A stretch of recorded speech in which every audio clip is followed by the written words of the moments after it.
So let's do this next problem, sulfur dioxide. So again, in these problems, I think it's probably best to go by the rule, least electronegativity in the middle rule. If you recall, sulfur is below oxygen, so it'll have less of electronegativity. Okay? So sulfur, oxygen, oxygen. Just do the exact same thing as we did before. Okay? We're going to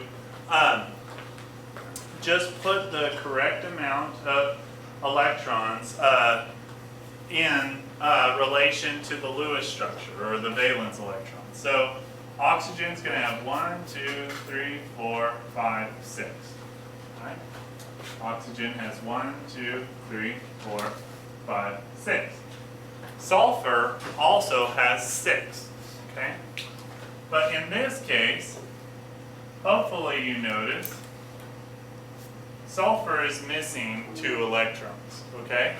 But oxygen needs 2 electrons, and oxygen needs 2 electrons. Okay?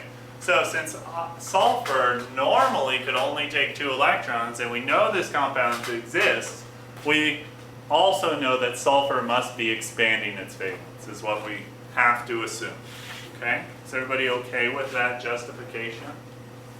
Okay, so once you get by that, once you come to terms with that, then all it is just doing the exact same thing as we did before. Okay?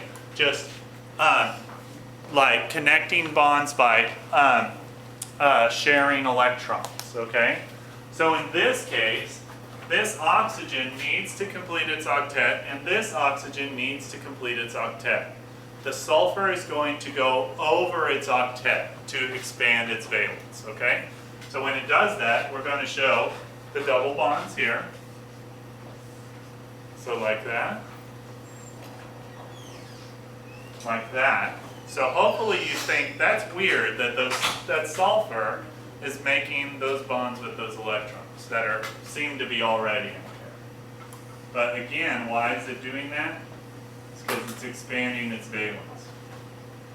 Okay, so it does something like that. Everybody okay with that? So double bond and double bond on each side of that sulfur.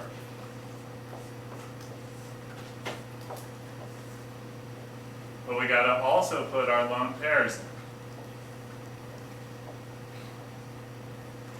Like that. Okay. So what would we expect the bond angle to be here? Would we expect it to be 180? No. Why not? Because we have how many electron groups? 3, right? So what would we expect the bond angle to be? 120 might be a good expectation. In fact, it should be a tiny bit less than 120. Why? Because one of those electron groups is a lone pair, and that kind of squishes the bond angle down, okay? It's not an angle that I want you to remember, but it's something that you want to think about. What should the angle be kind of around, okay? So let's draw what the molecular structure should look like, okay? So, well, first off, let's just make a table like we did before. So, number of electron groups, how many? Guys, around the central sulfur? 3. So if I have 3, what's the electronic structure called?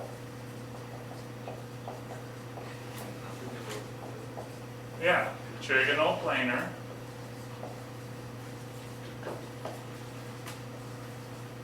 Is the molecular structure trigonal planar?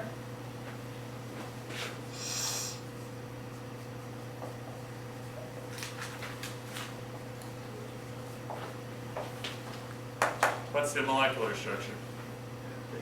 It's got to be bent, right? It can't be trigonal planar. Why?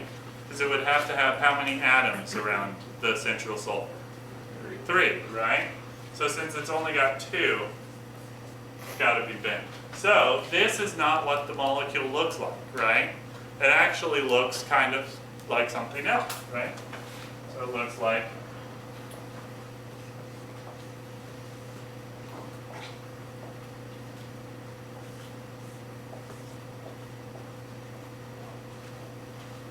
That's what the molecular structure looks like of sulfur dioxide.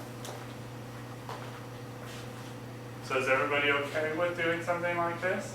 This is a molecule with expanded valence. Any questions on something like this? So what I'd like you guys to do is go through that review sheet. Look at the ones with expanded valence, attempt them on your own, okay? If you're having a hard time with them, then either come to review session on Friday, or we could go over one next Monday or something like that, okay?